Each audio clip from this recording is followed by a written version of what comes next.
Hello, everybody. David here. Welcome.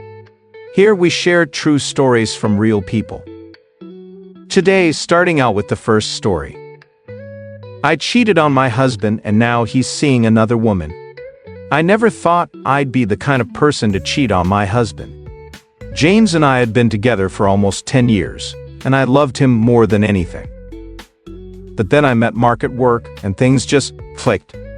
It started off innocent enough, some flirtatious banter, lingering looks. But before I knew it, we were having an affair. I knew it was wrong, but I couldn't stop myself. The thrill, the excitement, the passion, it was intoxicating. But the guilt was eating me alive. I had to come clean to James. I'll never forget the look on his face when I told him. He just crumpled. Like someone had knocked the wind out of him.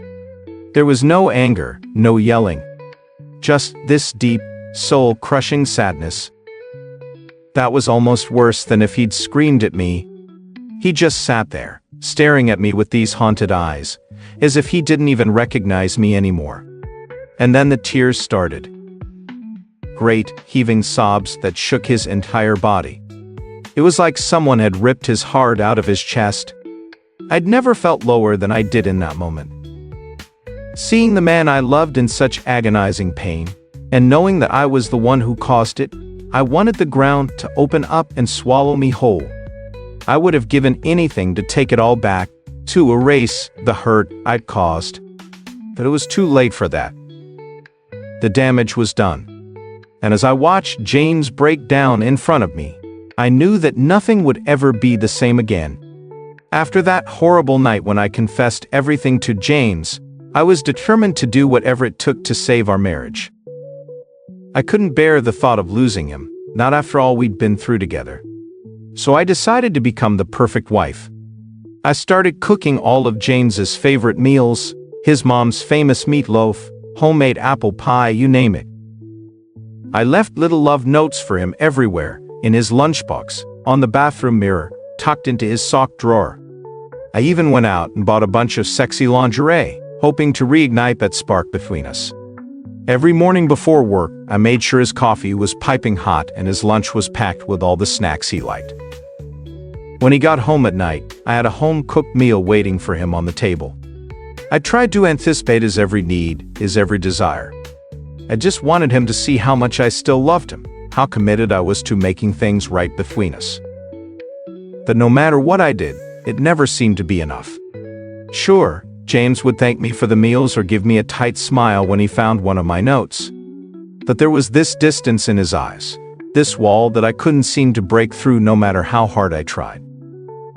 He stopped telling me he loved me. He'd just nod whenever I said it, like he was acknowledging a fact rather than returning a sentiment. Our intimacy became almost non-existent, just the occasional peck on the cheek or awkward hug. It was like he was just going through the motions, like our marriage had become this obligation that he was grudgingly enduring, rather than something he cherished. And that realization hurt more than I can describe. I started to wonder if all my efforts were for nothing, if the betrayal of my affair had irreparably damaged the foundation of our relationship. Or maybe I was doing too much, trying too hard, and it was just pushing James further away. I felt so lost and alone, even with the man I love right there beside me. The distance between James and I only seemed to grow wider as the weeks went by. I was trying so hard to bridge that gap, to rekindle what we'd lost, but it felt like I was the only one putting in any effort. Whenever I cooked his favorite meal or surprised him with a little gift, he'd just give me a half-hearted thanks and go back to whatever he was doing. It was like the gestures didn't even register with him anymore. And intimacy? Forget about it. Any attempt I made to get physically close to him was met with this awkward shifting away, like he couldn't stand for our bodies to touch. He shied away from my kisses, my hugs, like my affection was something to be endured rather than enjoyed. It got to the point where I was the one initiating every single interaction between us. If I didn't make the first move, if I didn't put myself out there emotionally, we might as well have been strangers living under the same roof. I missed the way things used to be, when we couldn't keep our hands off each other, when a simple look from across the room could set my heart racing. Now, there was just nothing. This vast, empty chasm separating us that I didn't know how to cross. James had completely shut me out, emotionally and physically. It was like some vital piece of him had gone missing in the aftermath of my betrayal, and no matter what I did, I couldn't seem to find a way to bring it back. I yearned for just a shred of the intimacy we used to share, a genuine smile, an affectionate touch, anything to make me feel like we still had a chance at reconnecting. But James just retreated further and further into himself, leaving me stranded on the other side, desperate and alone. As the weeks went by, James started coming home later and later from work. At first, it was just an hour or two past his usual time. Then it became 3, 4, sometimes even 5 hours late. He'd walk through the door looking exhausted, his suit rumpled and his tie askew. Dinner would be stone cold on the table, and he'd just mumble an apology before heading straight upstairs to bed. I tried not to read too much into it at first. His job was demanding, I knew that. Maybe he was just swamped with a big project or working overtime to make some extra money. But the little voice in the back of my mind wouldn't shut up, whispering all sorts of worst-case scenarios. Was he staying late intentionally to avoid being home with me? Had he found someone else just like I had? The thought made me physically ill, but I couldn't shake the suspicion. Especially when he started being so secretive about his work, dodging my questions or changing the subject whenever I asked about his day. I'd text him, asking when he thought he'd be home, and his replies would be vague and evasive. My mind ran wild with all the possibilities, each one more painful than the last. The emotional turmoil was overwhelming. Some nights I'd lie awake for hours, my heart pounding with anxiety as I stared at the clock, waiting and wondering where he was and who he was with. Other times, I'd cry myself to sleep, haunted by visions of James in another woman's arms. I knew I had no right to be suspicious after what I'd done. I was the one who had shattered our trust and betrayed our marriage vows. But that knowledge did nothing to temper the storm of doubt and fear raging inside me. I was a tangled mess of guilt, paranoia, and dread, slowly being torn apart from the inside out. One night, I was in the kitchen cleaning up from dinner when his phone started ringing. Without even thinking, I picked it up, ready to take a message for him. But it wasn't a coworker or client on the other end of the line. It was a woman's voice, bright and cheery, followed by this unmistakable burst of laughter. My heart just dropped into my stomach. I felt like I couldn't breathe.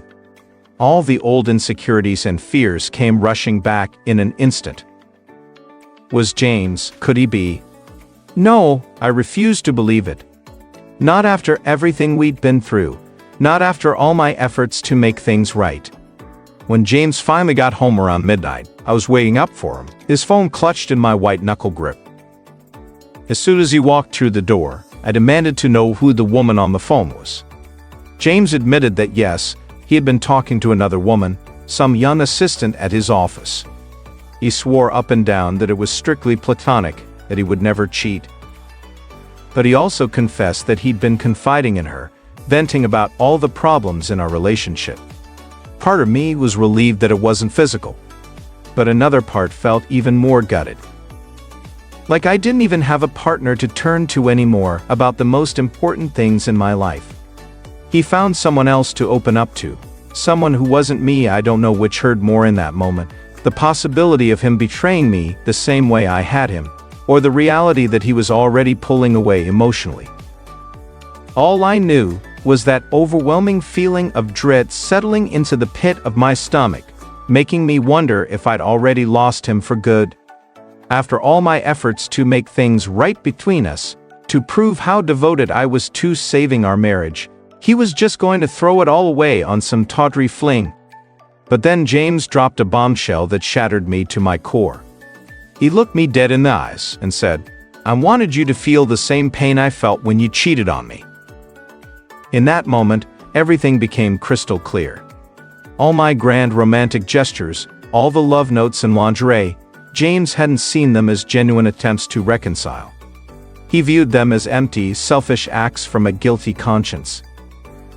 My efforts to become the perfect wife hadn't been perceived as heartfelt, just a sad, desperate ploy to assuage my own guilt over the affair. Every meal I'd cooked, every sweet nothing I'd whispered, it had all been tainted in James's eyes. I realized then that no matter how hard I tried, how much I conforted myself into this idealized version of the spouse, it would never be enough. As much as it killed me, I had to accept that my selfish actions of the affair, and then my attempts to fix things on my terms, had permanently fractured the love James and I once shared. I didn't know if there was any coming back from that. Our marriage hung by a thread, a tenuous thing that could unravel with the slightest wrong move.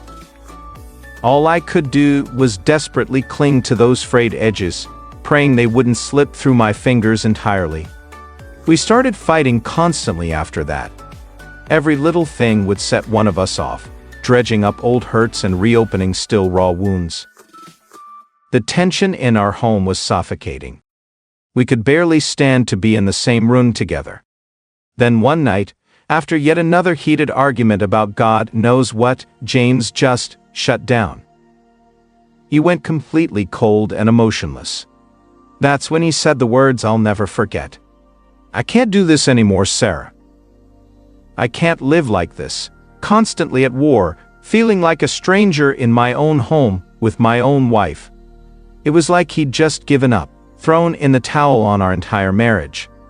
He looked at me with this sadness, but also resignation, like he finally accepted that we were too broken to fix. "The woman I married, the woman I loved more than life itself, she's gone. You've changed into someone I don't even recognize anymore." I begged and pleaded for him to give us another chance, to go to counseling, to do whatever it took. But he was resolute. "It's too late," he said.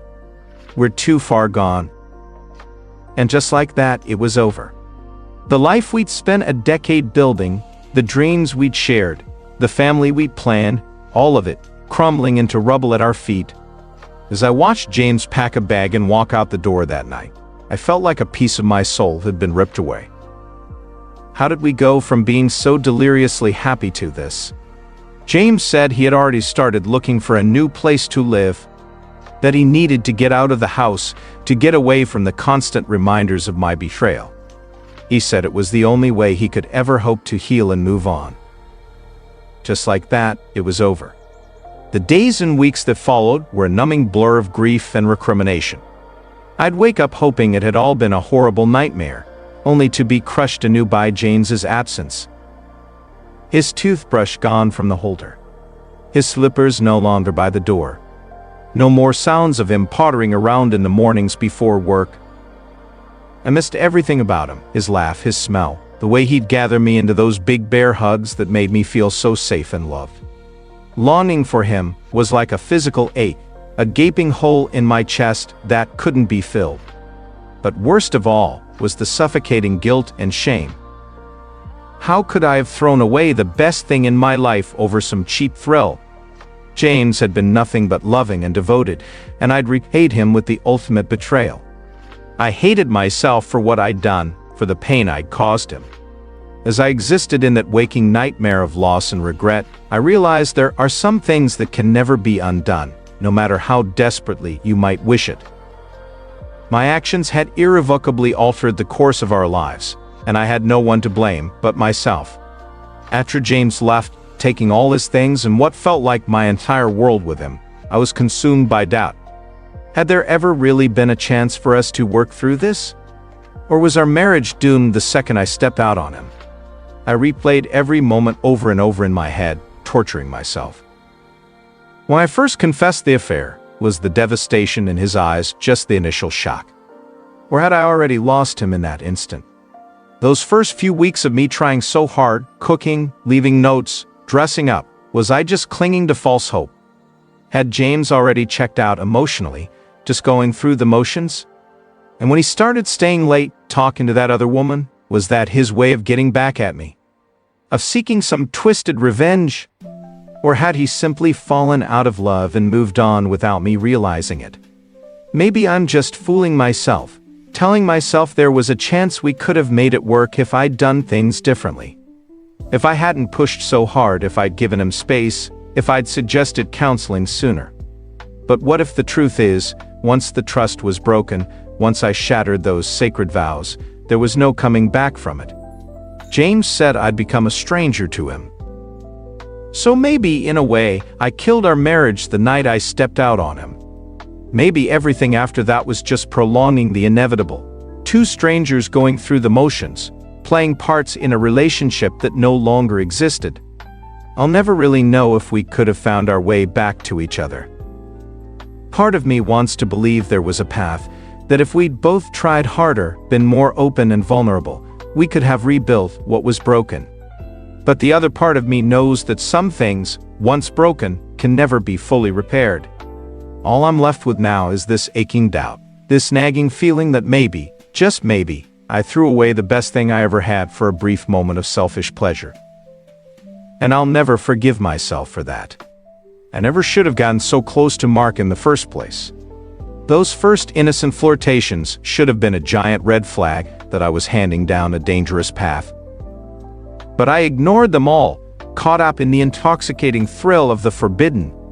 And then once the affair started, I let it drag on for far too long. Every lie, every deception, every betrayal of James' trust just dug me deeper into a hole I could never crawl out of. I told myself I would end it soon, that it was just a temporary lapse in judgment. But the longer it went on, the harder it became to imagine life without Mark. Until finally, the truth came exploding out and shattered everything in its wake. Even after I confessed, I made mistake after mistake in my desperate attempts to fix things with James. The ridiculous lingerie, the cutesy notes, the over-the-top home-cooked meals, it all just made me look pathetic and insincere. James could see right through my transparent efforts to be the perfect wife. I should have been having honest conversations with him, going to counseling, doing the real work to rebuild the trust one had demolished. Instead, I took the coward's way out and tried for some grand romantic gesture to erase all the pain I had caused. As if dressing up like a 1950s housewife could just make all my transgressions disappear in a puff of smoke. I cringe now thinking about how naive and selfish I was, putting on that act for my own benefit instead of truly listening to James and giving him the space and respect he deserved. No wonder he grew to resent me so deeply. My biggest regret is that I didn't appreciate what I had until it was gone. James was the most loyal, loving partner a woman could ever hope for. And I threw all of that away for what? A cheap thrill? A fleeting echo of passion? If I could go back, I would hold on to him and never let go. I would make him feel cherished and adored every single day, the way he deserved. I would remind myself constantly how lucky I was to have found my soulmate. But it's too late for what ifs and I'll nevers. All I'm left with now is this hollow ache in my heart where James used to be. I have no one to blame but myself for losing the best thing that ever happened to me. What are your thoughts on this? Let me know in the comments. If you liked this video, hit the thumbs up button and subscribe for more. Speaking of more, there are more stories of this type here on the channel, and one of them is now appearing on your screen. Click and you'll go straight to the video.